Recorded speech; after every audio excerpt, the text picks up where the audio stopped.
tingnan natin ang naging kalagayan ng tanim natin. Siyempre, expect na natin talaga na may something. Pero sana naman po. Ayan, yung mga sili natin siyempre talaga hindi naman siya manabunot, pero alam mo mga nagsihigaan sila. Dahil natin ayusin na lang din yun. Mga kamatis. Yung kamatis natin naganuhan din. Nagtumbahan. Hindi naman nagtumbahan yun yan. Pero yung talagang aming ipinapanalangin, pinag-pray yung ampalaya na nasurvive walang tumba. Parang so far naman, no? Nasisilip mo, no, di? Nakatayo silang lahat. Oh, thank you, Lord. Salamat po, Ama. Hindi niyo po papabayaan. Ayun, so far sa nakikita namin, nakatayo naman ang lahat ng balag. Parang na-survive naman natin. Na-survive naman ng ating balag. Yung palaya.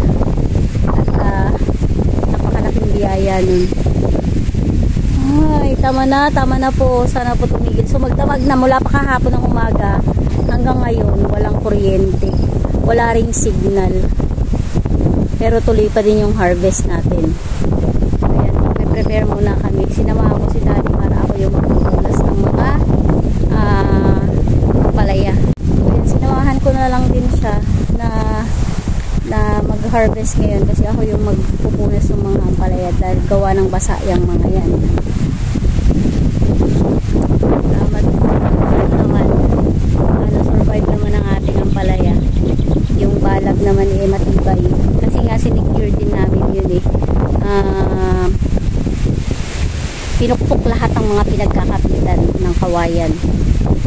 Tsaka ng mga tali at alambre. Tara. May dala na lang din kami ng almusal dito.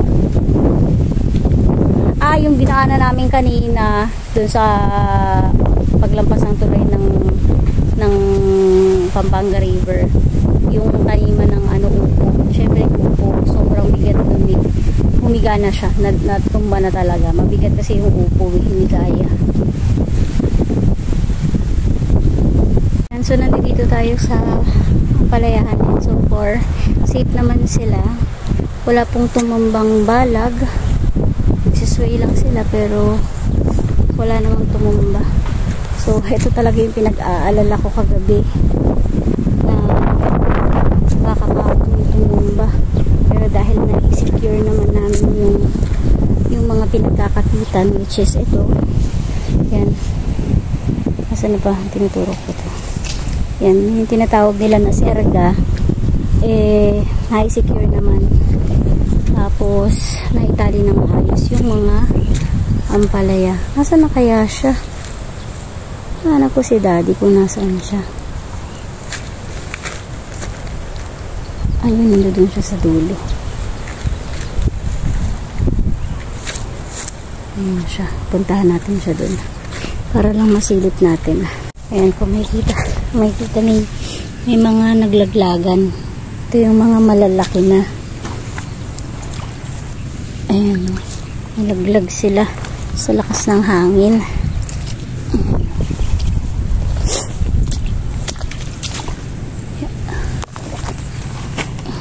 Oopsie. Maraming nalaglag. Ayan po.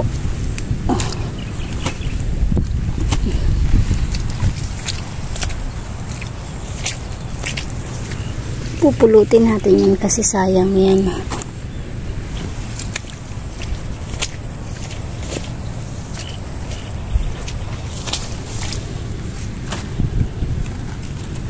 Pupunasan na lang yan.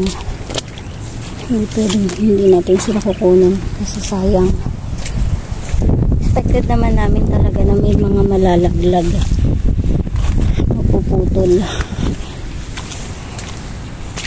At sila yung mga malalaki talaga.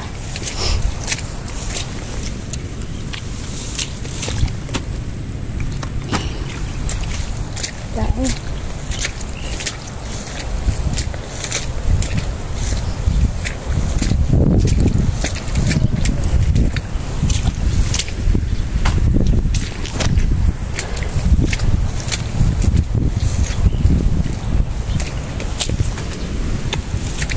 Kasi sa lakas ba naman ng hangin, nayugyug talaga sila. Hindi may iwasan. Ang kagaya niyan. Ang laki nila. Punasan na lang sila ng maayos.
$33 good.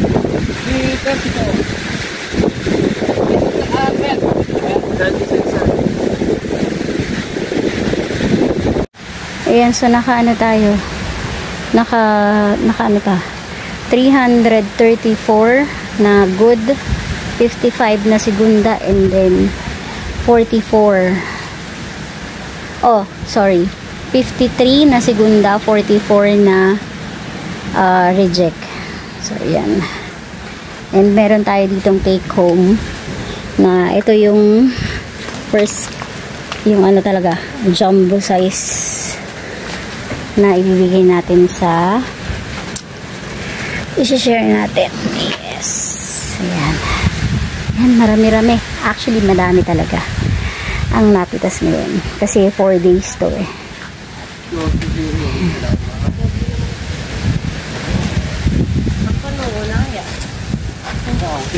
Wait nga lang daw.